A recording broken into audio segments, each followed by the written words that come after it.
The Mindful Medic podcast is proudly sponsored by the Medical Benevolent Association of New South Wales, ACT. The MBA is an independent charity that has been supporting doctors in New South Wales and the ACT since 1896. They provide specialised counselling, information, referral and financial assistance to doctors and their families during times of adversity or hardship. Their aim is to provide non-judgmental support so that the doctor or family member recovers their well-being and independence and, wherever possible, returns to their vocation. Their services are free, specialised and no referral is necessary. All contact is kept strictly confidential and they are independent of any regulatory body.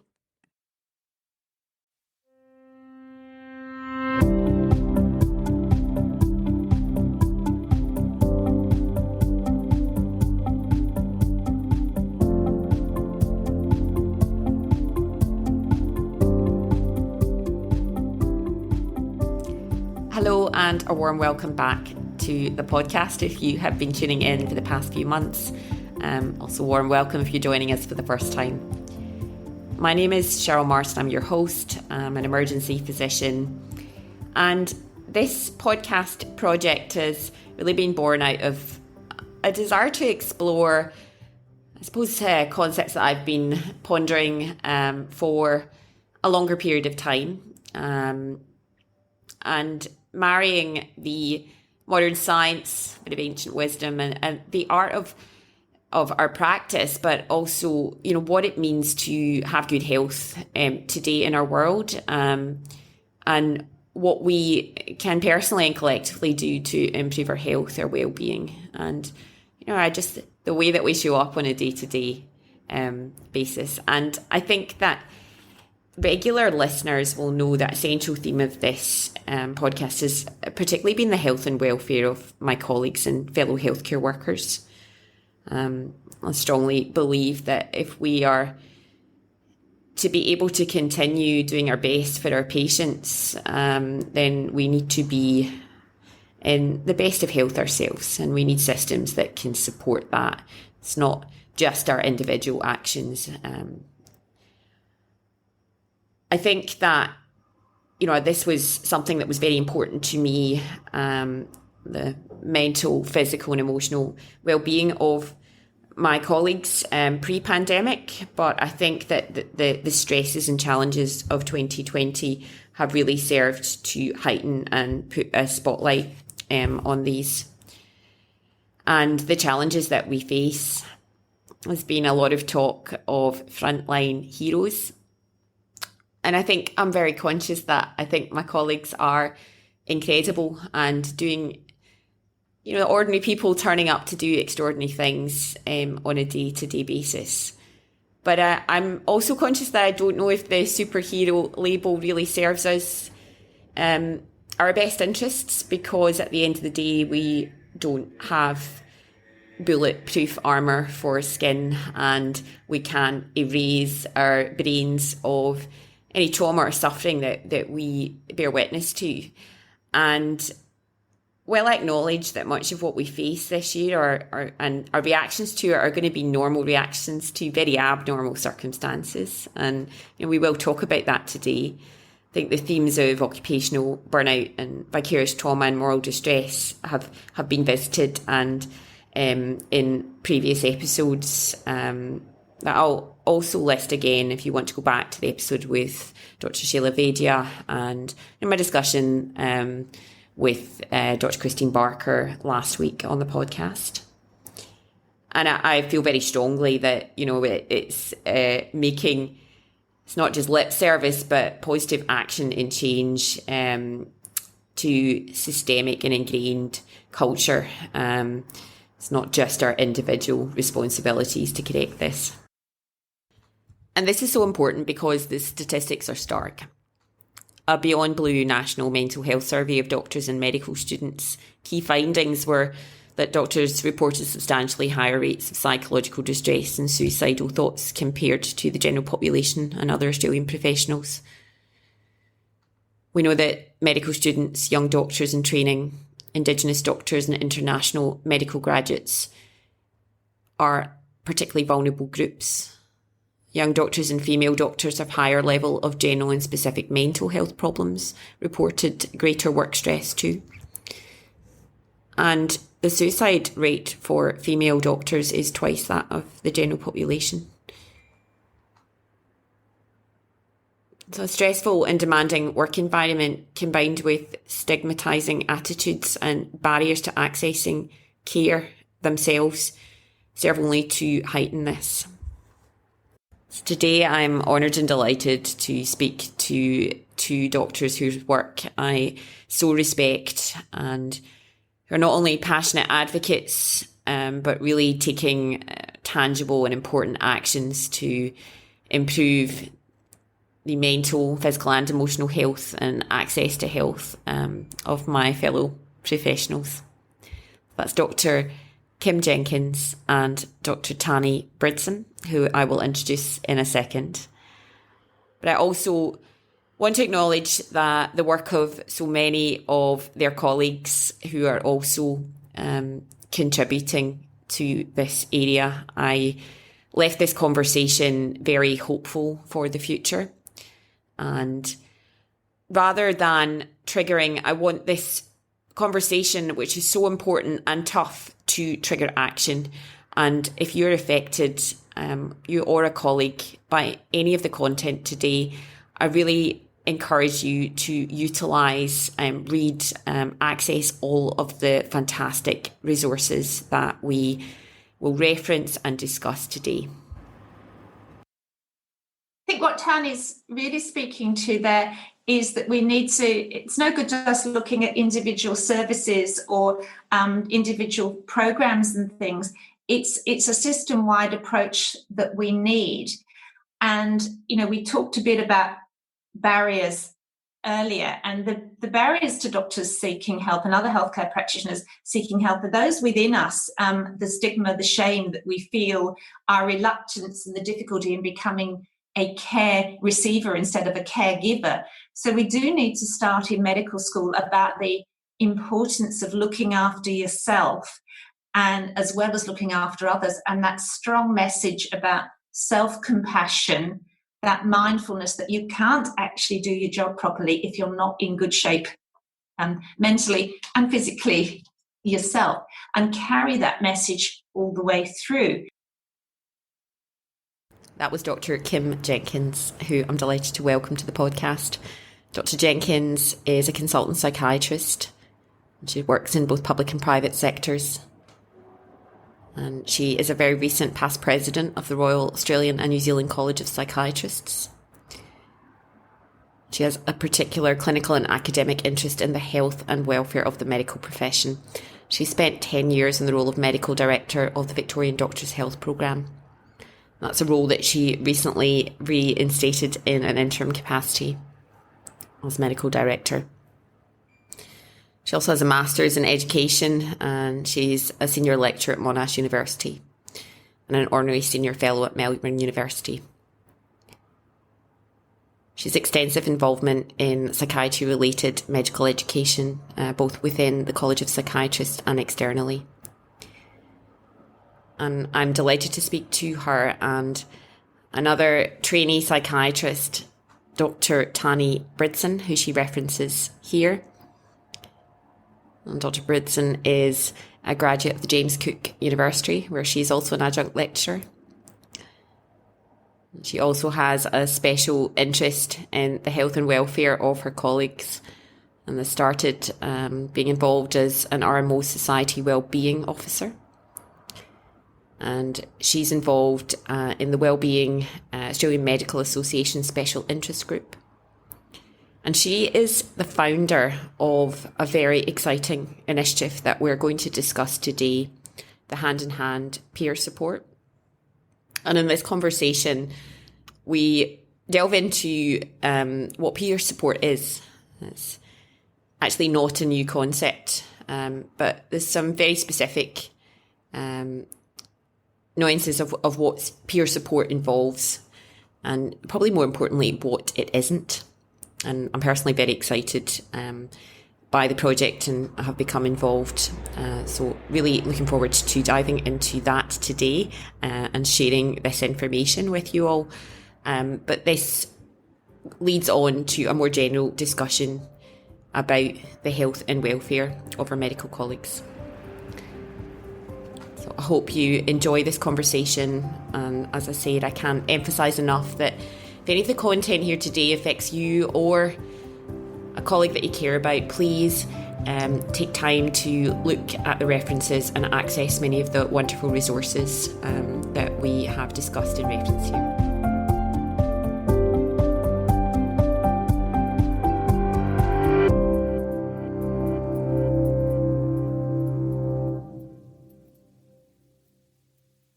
And just before we get into the conversation, just wanted to emphasise and give another bit of context. I do talk through this and make note of the fact that both of these fantastic professionals are giving of their time and expertise with many of their colleagues voluntarily for a cause that they are so passionate about. And I'm very conscious that Tahnee was on call the night before we had this recording and got up very early, kindly sacrificing her own sleep and self-care. And Kym had an important meeting not long afterwards, so I really appreciate it. So I have left in our little preamble to give some context. I, for my own declaration of interest, was sitting in my PJs. I know that many of you have been all too familiar with interacting on Zoom and the online interface this year and can only identify. I hope you enjoy this important conversation. So it's only our voice that's recorded, right? Yes, don't worry. This is not video recorded and I can edit it. Oh, that's right. So it doesn't matter that you're in your PJs. Not at all. Well, just wanted to welcome again Dr Kym Jenkins and Dr Tahnee Bridson to the podcast. I'm very grateful that you're giving up your time this morning and your sleep. So Dr Jenkins is a consultant psychiatrist. She's a recent past president of the Royal Australian and New Zealand College of Psychiatrists, and that's quite a mouthful to say. She is also, she's been for over a decade, the chair of the Victorian Doctors Health Programme, and I understand that's a role you've recently returned to in an interim capacity. And I know that you have a wealth of not only clinical experience, but also teaching, research and advocacy.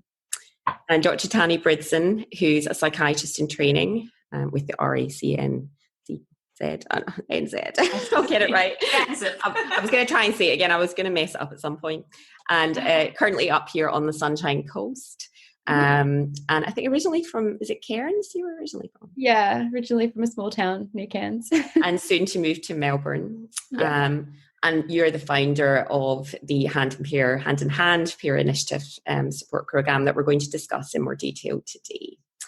And I think, I'm really grateful that you're here because I think you're both passionate advocates for, it's not just mental health, I think general health and welfare of our colleagues. And I really feel that you both walk the talk. So I'm really grateful that you're sharing your time and expertise today. Just before we go into the topics, I'm very conscious that I think, certainly for myself, the majority of us enter healthcare because we do, have a vocation, a passion to actually help and promote health and well-being in our patients and our communities. But I'm very conscious that the irony is that we're not so good at doing this for ourselves and each other. And I know there's a lot of factors contributing to that. There's systemic and cultural and probably some individual factors too that weigh in. I know myself, I am not a good patient. I actually do like seeing my colleagues as patients. I really feel that they are VIPs in my setting because I think I'm quite aware of how much it takes and the barriers associated with coming to see a fellow colleague for healthcare. But I also know a lot of my colleagues who don't like seeing their colleagues as patients, and I understand that too. And I know a lot of people that have had negative experiences as healthcare professionals when they tried to access healthcare. So I'm curious to begin by asking why this is an area that you are particularly passionate and working in this area, because a lot of us choose not to and kind of shy away from it. Well, I mean, I haven't really worked in it as much as Kym, but have an interest in it. I think probably started during med school. I had a family GP up in the Tablelands who had depression and ended his own life from suicide, which was something I'd never really encountered before, or even thought was really, as naive as that sounds, I didn't really think that was something that was possible for, your doctor. I just didn't think that would happen. So that kind of brought into light some of the issues that were, happening with doctors and healthcare workers. And then I think as a medical student going through, you realize like how stressful it is, just from your own experience, but then also, other medical students or colleagues that you see sort of suffering with anxiety or really finding it quite difficult to cope under the pressure of what is a highly stressful job. So I think that kind of interested me. And also, I think going through, I'm your typical kind of type A personality perfectionist. And so it just kind of, to me, I can see how easy it is to become overwhelmed. And it's always just been something in the back of my mind that I think it would be easy for someone like me to struggle. And I guess I wanted to make sure that there were supports in place and, that people wouldn't have to. So it's, lots of different factors. Okay, I read an article in the I think it was on the Doctors for Doctors, or maybe it was on the Vic Doctors Health Programme. It's something that you penned about 10 years ago, and I think you talked about when you were a medical student and the dean of the medical. Yes. So telling an audience of 200 of you that 4 of you would commit suicide, and that didn't even weigh into the morbidity that many of the students would face. And you said that was probably the extent of your education. And Look, yeah, it was, and that was our final year. And to this day, it's one of my strongest memories of being a medical student. And he was a professor of psychiatry as well. And I think it was a sort of indicator of what my future career might be, the fact that he'd been one of my mentors. And I remember him coming into this lecture theatre and panning the room. And it was really quite brutal at the time. But he was one of the few people back then in the very late 70s, showing my age here, who had actually even written anything or approached working in this area of doctors' health or any consideration there. And I think also when I was a medical student, and I won't give you, the past 40 years of my history, but my story is a bit like Tahnee. It's just getting involved in lots of things as at medical school, but very much aware then that I was veering much more to the sort of humanities side of medicine and the people side, and very interested in what was happening to our colleagues and our friends and other practitioners in the area. And when the first time that I'd heard about one of my own colleagues that I'd gone through medical school taking his own life in internship, it just rocked us all. And I know we're talking about tough stuff here, but we're going to tell people a bit about how to get help as well.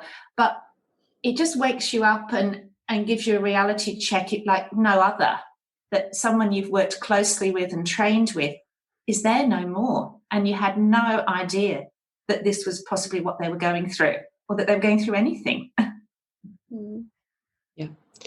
Fast forward a few years, and I trained as a GP in England and ended up in Australia, and had a few of my own struggles in adjusting to life in Australia and things, and ended up training in psychiatry, and always ended up on the very medical side of psychiatry, working with my colleagues and very aware of particularly working in consultation liaison psychiatry in the hospitals.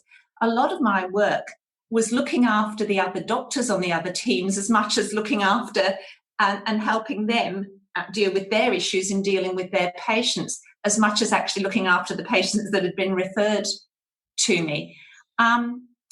And then in my private practice, certainly when I was a GP and in psychiatry, a lot of my patients were other doctors. And then the job at the Doctors Health Programme came up, and I thought, oh, this one's been made for me. here's a challenge I need to take on. And here we are. And, I personally think that says a lot about you, the fact that your fellow colleagues felt that they could approach and confide in you and come to you for care. It's a very special thing. So I really, I know that through the COVID period, a lot of this is what we're facing. And we were already, facing a lot of challenges, but it's a normal reaction to very abnormal times. But I know it's been an impetus for a bit of a spotlight, as we talked about, and particularly this peer support initiative. So I was thinking, two things. I have a group of consultant colleagues that I trained with, and we have a regular quarterly meeting where we will go for dinner, and we've all kind of gone to different areas now, all consultants, and we kind of call it affectionately our group therapy session, where we we kind of debrief our work but also our personal lives, and over a nice meal and wine. And through this, we've been doing it on Zoom, so I've been sitting there with what have you got for dinner, what have you cooked tonight, or is it takeaway? So we've been doing that, but it's been good because we've kept it going. And it strikes me that this is probably a form of peer support by another name. And the other thing was something that we've made reference to on the podcast a couple of times. So it was work that came out of the Mayo Clinic and Dr. Tate Shanafelt and his team. And I know Hand in Hand has a great acronym, and I'll get you to speak to that, Tahnee, but this was the COMPASS initiative, which stood for Colleagues Meeting to Promote and Sustain Satisfaction. And it was groups of consultants, so they were peers, not sure if they knew each other, but 6 to 10 of them going out once a fortnight, assuming this was probably a volunteer capacity, to go out and share a meal somewhere removed from the hospital environment, and engage about their work and their life in a fairly organic fashion. But this was part of a study, so they were married with pre and post markers of, so I think they had a mass like burnout inventory, had physician wellbeing index, other markers of health and engagement at work, and found some pretty encouraging results. It really struck me that this was something fairly straightforward, that, if I was looking to do something tomorrow in my own place, this could be very easily achievable. And, I think Dr. Jeff Toogood, has spoken about, bringing back the lounges for healthcare workers. And, one of my hospitals that I work in still has a doctor's lounge. And I found this a really great place to connect with, people that I might not otherwise, that I'm frequently on the phone to, that sometimes are, faceless individuals that I haven't actually been able to connect to in other ways. So I wondered what your thoughts on that. I mean, it strikes me that it's maybe a form of peer support. There's elements of what you say that come into peer support, and there's certainly overlap. Tahnee can talk a bit more about establishing Hand in Hand and everything, but I might just say a little bit about peer support in general. And peer support's not actually a new concept. It's been around for a while, and it's actually working in the mental health field. It's very well established, and we have quite structured in some places programs of peer support workers who work with our patients. And if you try and do a sort of Google search and find out a bit about peer support, that's most of what you'll find, the structured programs that exist in mental health. There's a lot of peer support services across varying models of, and the essence of any peer support is that it's between peers, people who are at the same stage in life, or not necessarily the same age, but doing similar things, going through similar experiences, who can actually take a journey forward together and support each other and prop each other up in that journey. Now, it's not a clinical intervention, so it belongs very, very firmly in that preclinical space, in that preventative space. And the whole concept of peer support is backed up by a lot of what we know from research and the importance of connectedness as a protective factor. And there's various studies that, you can do measures of connectedness and measures of resilience. And it's more important to be connected than have high scores on your resilience measures and things. In a lot of the programs that have sprung up, there's a lot of commonality in the importance of connectedness, being with like-minded people. And there are a lot of things that are a bit like peer support that can actually fall into that general ballpark. I'm in a peer review group now, which is probably most of my psychiatric colleagues are as well. And in the peer review group, the basic function is a CPD activity so that we review each other's work. But it's incredibly supportive as well. It's not actually supposed to be a peer support group, but it functions as one too, a bit like your catch up with your colleagues as well. And there are various models of peer support. In some places, it may just be somebody on the end of a line that you can go and have a chat to at a time of distress and need. You could, as a distressed doctor, be ringing up, say, the ANA peer support line in Victoria and have a one-off conversation in an anonymous way with an empathic person. But I'll hand over to Tahnee now to explain the difference between that sort of peer support and the hand-in-hand model. Did you want me to give you a bit of background on hand-in-hand? And that would be good, explain yes. what the acronym is, because I think it's great. So, I guess when the COVID pandemic started, I guess a lot of us probably thought about our colleagues and, that it was going to be a lot of increased stress and it would be important to see what was around so that we could actually support each other or our colleagues. So I had this sort of random idea to do something that sort of vaguely sounded like peer support and made contact with a few different psychiatrists, and eventually people like Brett and Kym came on board and helped us form this vague idea that I had into something that was more concrete. And so Hand in Hand was born. It stands for Helping Australian and New Zealand Nurses and Doctors, but obviously it's not just nurses and doctors, it's all healthcare workers. So clinical staff, non-clinical staff, executive staff, anyone really that works in healthcare.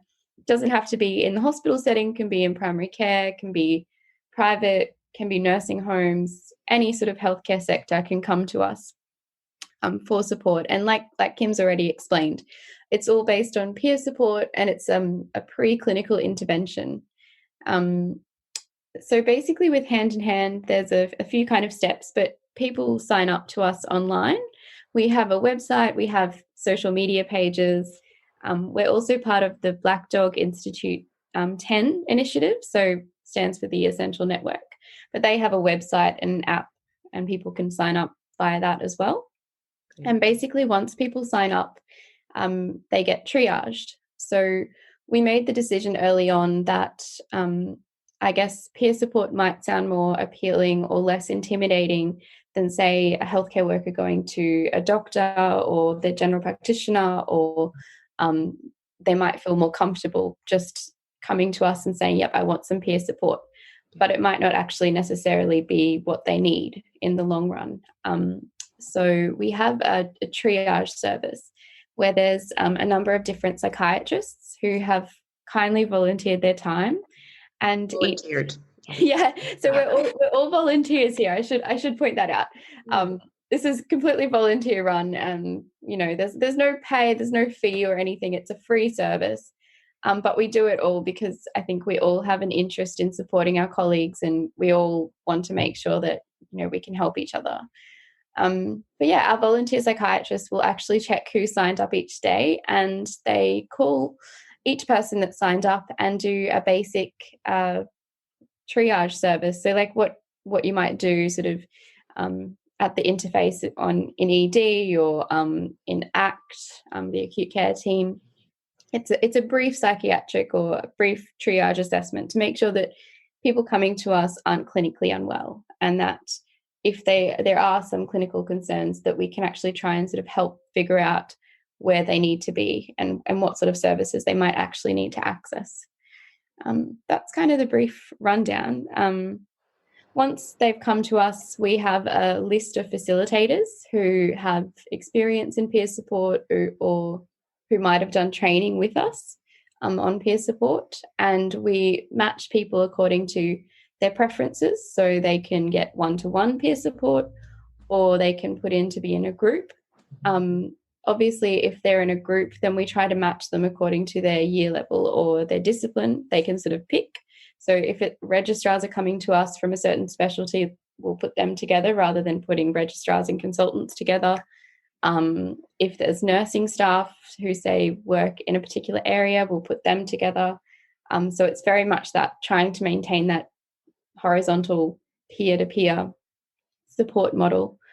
And yeah, that's kind of how it works. We match them, we make sure that the group's appropriate, and then we actually provide support to the facilitators as well. So every 2 weeks we have a kind of peer support group for those who are providing peer support, so that they don't have to come, but they can have a, drop in and have a chat to us and voice any concerns, or, if they're not sure if something's working well, they can discuss it with us, but also other facilitators, and see what other facilitators are doing and what's working for them and what's not working. And so it just kind of provides an extra level of support for those who are actually volunteering their time to help others. And then at the end, you sort of have a group of what I guess is called executives. So Kym, Brett, myself, and a few others. And if there's any issues or, acute concerns, people can come directly to us. And we're there to sort of problem solve and address any issues to make sure that there's always that kind of safety for everyone involved, especially given it's a volunteer service. We really appreciate all the people that are volunteering their time and want people to feel safe and supported, and really appreciated for the time that they're giving and help that they're giving us and others. I might just pick up, sorry, I was going to say, I just might just pick up and amplify some of the points that Tahnee's made there, particularly around the nature of support. And sometimes it's easier to define peer support by what it's not rather than what it is, which is a bit of a reverse way to go about things. But I think it's probably quite important to point out what support isn't. As I've said clearly, it's not a clinical treatment, so it's not psychotherapy. It's not actually counselling. It's about being with somebody who's sharing similar experiences, sharing stories, helping other people in your group or on a one-to-one basis dig into their own coping strategies and resources, or helping them develop new ones. It's very much a sort of give and take process between the participants.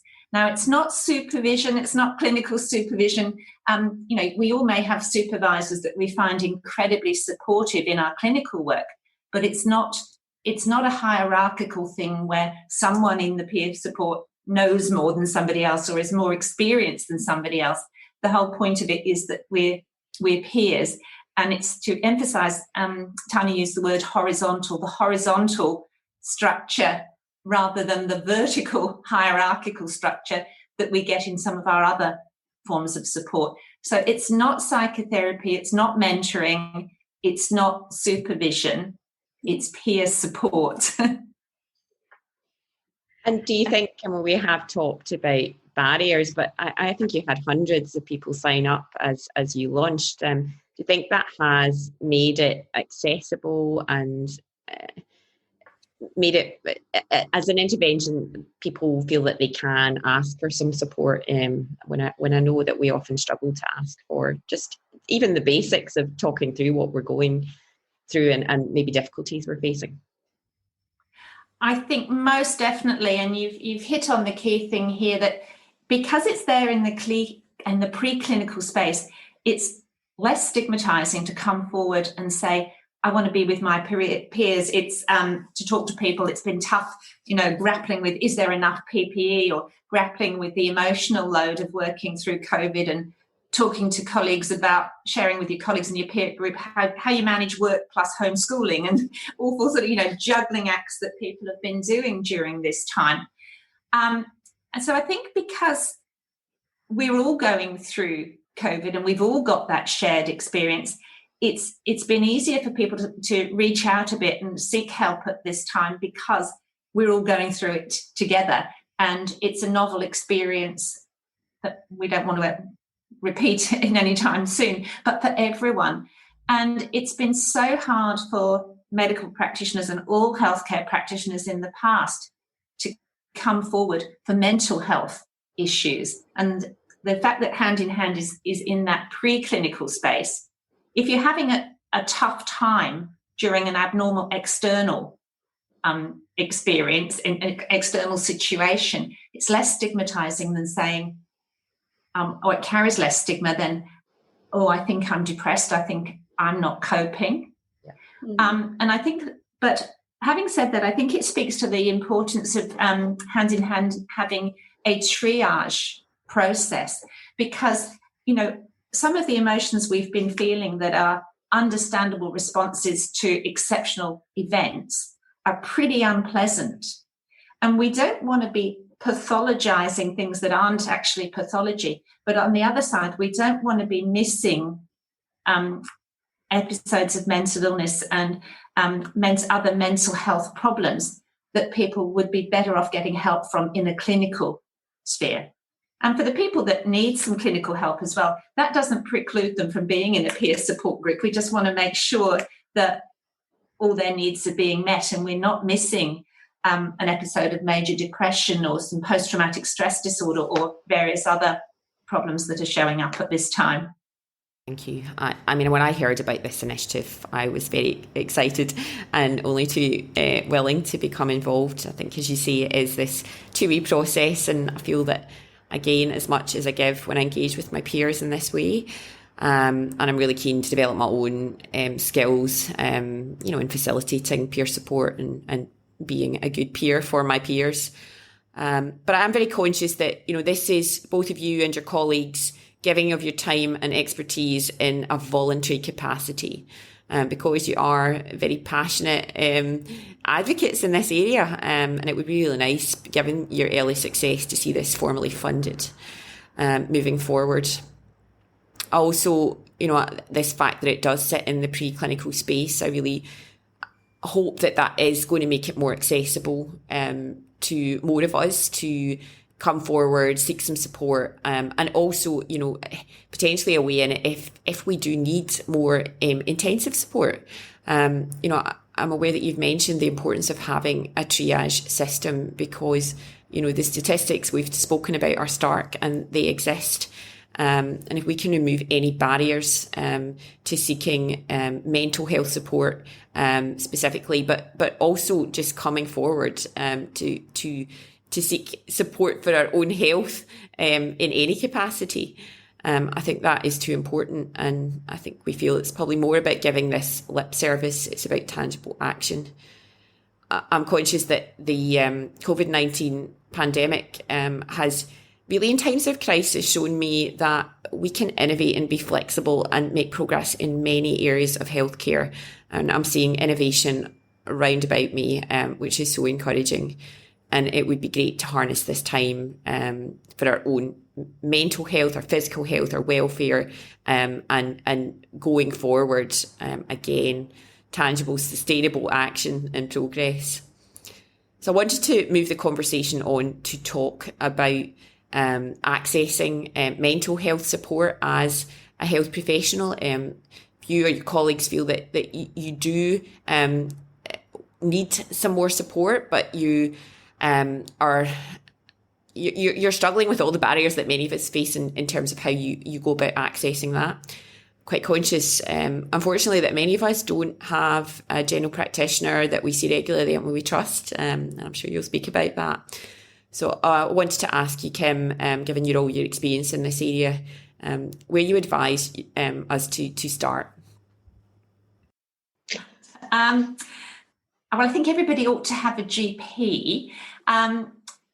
here in Victoria, we maintain a referral panel of GPs, and these are GPs that have done our Doctors for Doctors training, or GPs that have been recommended to us by other medical practitioners that we know are good doctors for looking after other doctors. So we've got a resource here in Victoria, and I believe most of the other states have. So I'd suggest one of the first points of contact is the Doctors Health Advisory Service, or the Doctors Health Programme in the particular state that people are in.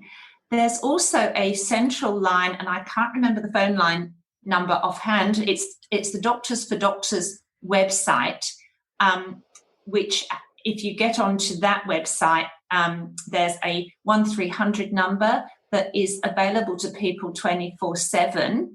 And that's actually that links to an EAP and can offer people sort of 3 sessions of counselling as the first point of call if people need it.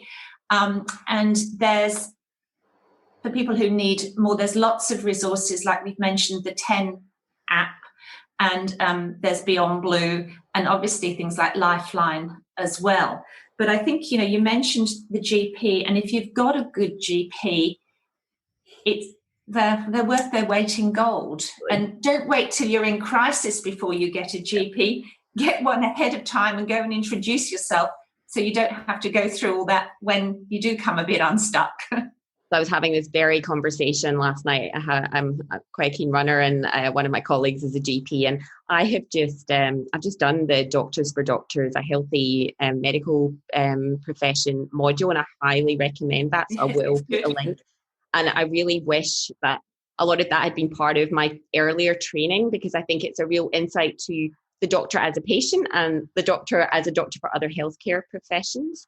And the pivotal role of a GP. And we're both moving states, Tahnee. So one of our first tasks is to get a GP in our new state. So I thought to myself that that's, you've got to lead by example here, and I've been very guilty of neglecting that. But it did impress on me the important role that particularly my colleagues in general practice have. And if you can have a really good relationship with a good GP, that is gold. I think it is. Yeah.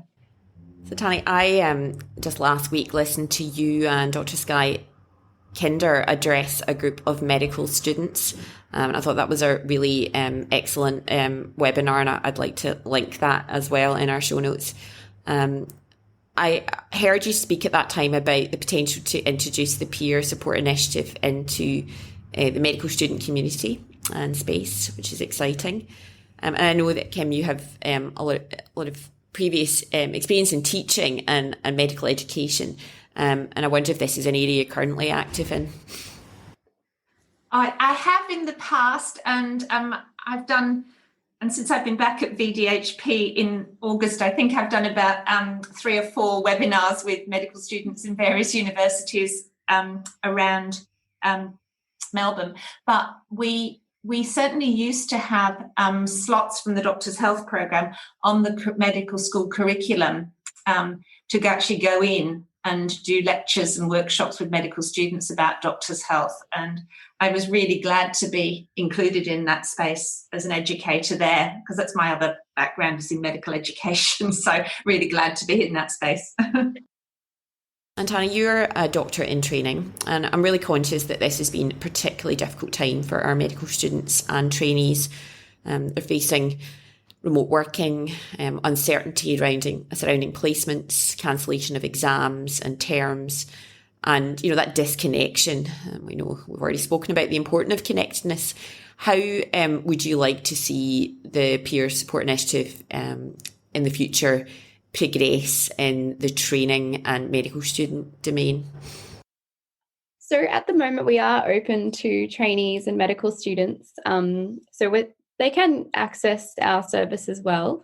But I think we're fortunate to have Professor Brett McDermott on our team as well. So he looks after the medical students in sort of north of Brisbane from James Cook University. And one of the things that we're hoping to do is actually introduce peer support programs potentially into some of the universities, so that people can actually access us via the university, and we can potentially form peer groups of university students from that university. And also on the other end of the spectrum, also actually provide training to the people that will then actually be providing peer support.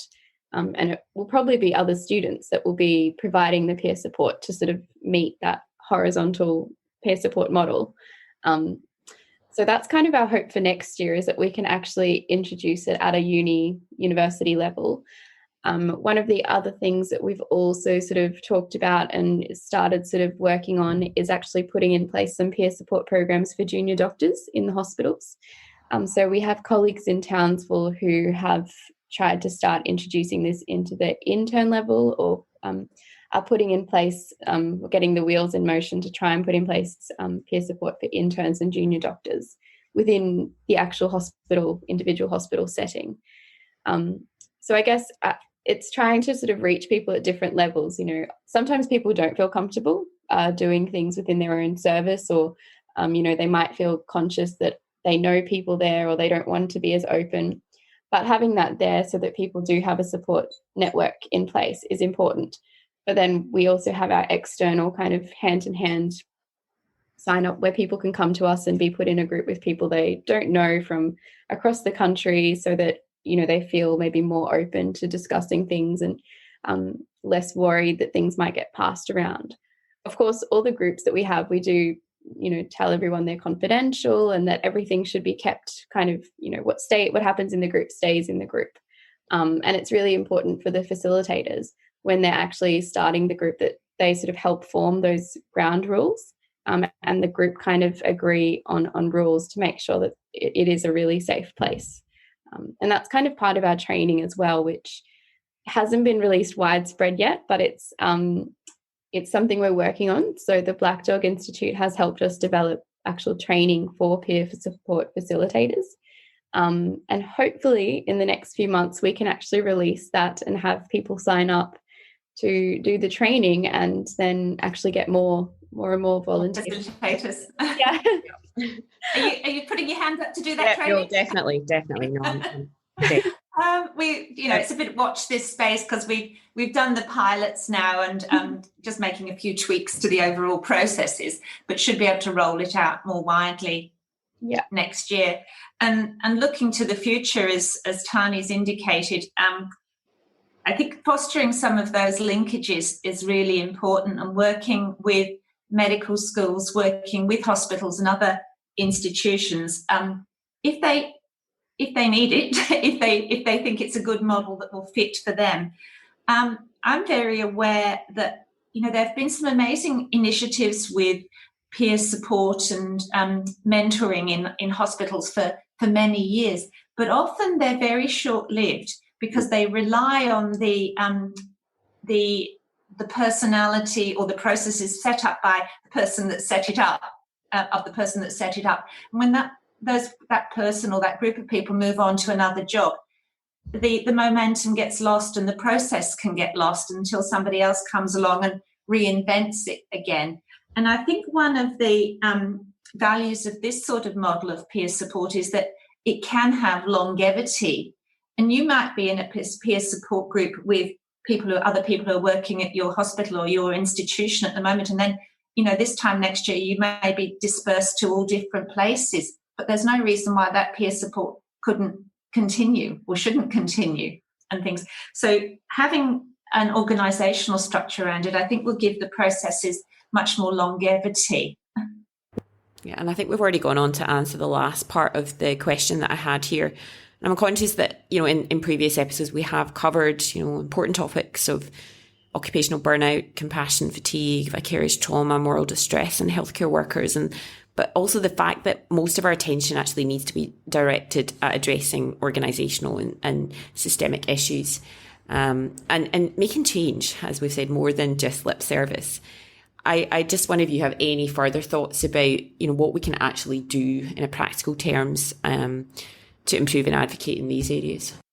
I think just like as a trainee, like going through different systems and different hospitals and, you know, moving and stuff, I think, like, I'm a big advocate that, you know, we need to really have this conversation around mental health and have the supports in place and make it more normalized.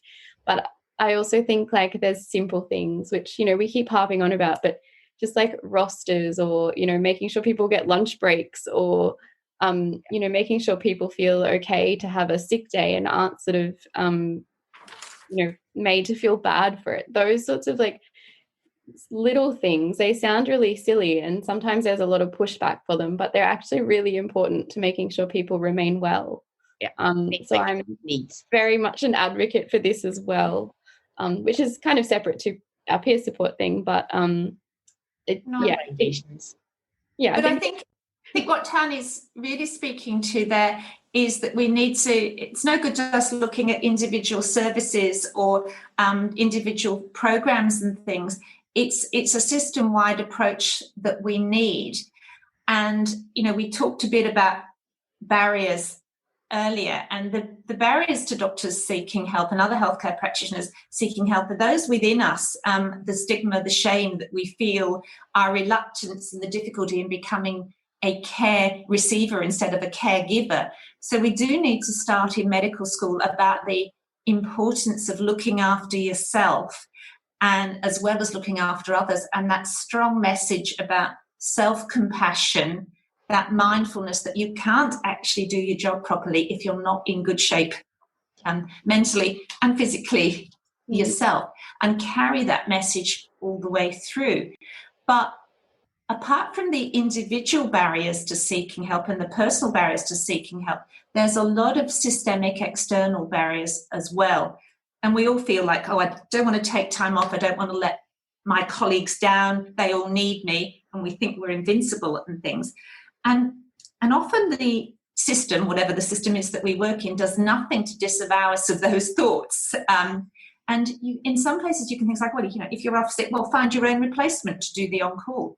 And that's just not nice or fair or what anyone should be expected to do. And that also, you know, so on a structural level, there's a lot of things that need to be addressed. There's a lot of things that need to be put in place, like places within hospitals and workplaces that can increase our sense of belonging, validate our experiences and increase our connectedness. But there's also a lot of things that need to be put in place that in the attitudes of our colleagues that facilitate us getting help. And we all need to make sure that we ourselves aren't contributing to anybody else's ill health, but we also need to make sure that any of the services or programs that we're part of aren't contributing to anybody else's ill health, and allowing people and facilitating people to get health when they need it is absolutely paramount here. Sorry, I've gone on my soapbox and given a bit of a sermon. That was it was music to my ears, and it's what, you know, I think that this is what we've kind of revisited time and again. I mean, yeah, and it's great to hear you Kym just speak to that, because I think it's a very powerful message and it's one that we want to share. I am conscious that I've taken more time than I said I would. I wanted to finish on that because, you know, I think I'm very conscious that as psychiatrists, you know, I think you're particularly vulnerable because you're giving a lot of yourselves, and we've already said that you're doing this in a volunteer capacity. Tahnee has, you know, been on call last night and has kindly given up the time and her basic up her sleep this morning. I think it's a testament that we're not always, we need to work on it ourselves, don't we? Yeah, absolutely. I'm very conscious of that. But I do wonder if you do have anything in your own toolbox that you will kind of reach for, or anything that you might be your kind of own go-to, because I think I'm hopeful that you know, I think being interested in this space, we do think about how we do this for ourselves so we can do it for others. And I have kind of finished on that note. So what is in your own self-care toolbox, and maybe what would your ideal, you know, I keep saying self-care Sundays, but I'm quite conscious with shift work, it could be a Wednesday, a Monday, it could be any day. I think like this year I've really realised how important my family is to me. So I obviously moved from far north Queensland, and when the borders shut, I think it was quite difficult because it was work and home, and I didn't really get to see my family. So since like the flights have opened up, I've definitely as often as I can, like every weekend almost. I've been going home because I find that like that's where I get a lot of, I don't know, support, and I see my dogs and I see animals and I see nature, and I suddenly feel better going to a tiny little town. But, you know, there's nothing to do, but it just like being home makes me feel better, and having a home cooked meal from my mom, and little things like that. Having someone to tell me to shut the laptop is like really helpful, surprisingly. Definitely agree. And I mean, I think I heard you speak, Kym, in another interview that I'd heard recently, and I know that your family and your daughter is in a different state, and my mum and dad are in Scotland, so I kind of feel you there, because I also want to give them a hug, and I agree, it's that just the distance that I had taken for granted for so long. Yeah, it's the distance, and you know, I'd moved from the UK to Australia, and it's only now I realised what I'd put my parents through by being so far away. But yes, it's that contact, and you know, with the borders closed, not knowing that you can actually get there at will, and things that we'd taken for granted before, that you know, travel was easy. It's only 4 hours by plane. But when you can't do it, that was one of the most difficult things. And I've said to my daughter when I get over there in December, I want a hug. So, I also want a hug from my son who's here in Victoria as well. But, can I just come in on that perfect Sunday? Because I do think what we're talking about, friends and family and connections and being with those people that mean a lot to you is one of the things that I think we've all missed most in the lockdown here in Melbourne, and just doing those little normal things like catching up with a friend for coffee, which we can do now, which is lovely. My other saving grace, in the absence of being able to give my family a hug, is my dogs and talking to my dogs, and I know they understand, and they give me good cuddles when I need cuddles. But also, if we're thinking about coping strategies and things, I know that all my coping strategies involve physical activity and being outdoors.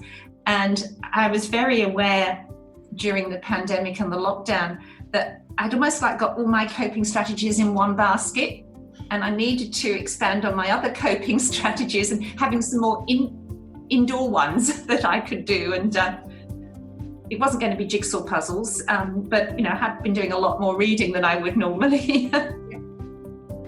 You have been listening to Dr. Tahnee Bridson and Dr. Kym Jenkins. I will put all of the relevant website links and very valuable resources that we discuss in this podcast in the show notes. Really encourage you to look at the peer support hand-in-hand platform. I note that is open to all healthcare workers. For my colleagues, I really recommend checking out the Doctors for Doctors website, and if you have a couple of hours, accessing the short course, A Healthy Medical Profession. I think that is a very valuable resource too. And as I've mentioned again at the start, if any of this conversation has affected you personally, or you know one of your colleagues that might need some extra health support, and you want to point them in somewhere to start in the right direction, please share this episode, share some of the links. Just want to thank Dr. Bridson and Dr. Jenkins again for making time to have this conversation with me, and for all the great work that they and their colleagues are doing. I hope you found some value. I know I certainly did.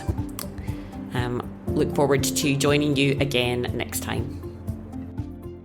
Probably one of the things I think, like I should have mentioned when I was talking about the peer support, is that I guess our service is a little different because we do encourage it to go more than one session. Like there are, you know, a lot of places are a kind of one-off, or, you know, you call and get some advice, but our aim really is that we want to be able to provide peer support for the longer kind of run, so that people get benefit out of it over time, not just from that one-off kind of initial contact. It's about ongoing peer support.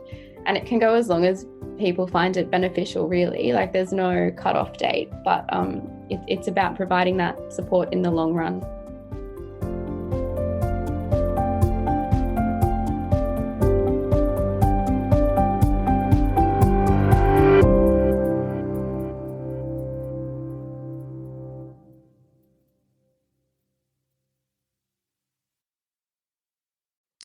The MBA New South Wales ACT does wonderful work for those of our colleagues who are, at this very minute, experiencing a hard time. One way you can show you care about doctors' welfare is to go to their website, www.mbansw.org.au, and donate today. Knowing that their colleagues' care is a big part of these doctors' recovery, so please be part of the solution. All donations are tax deductible. If you can, please consider a monthly donation, as even small amounts collectively will allow them to plan their growth to support the increased demand.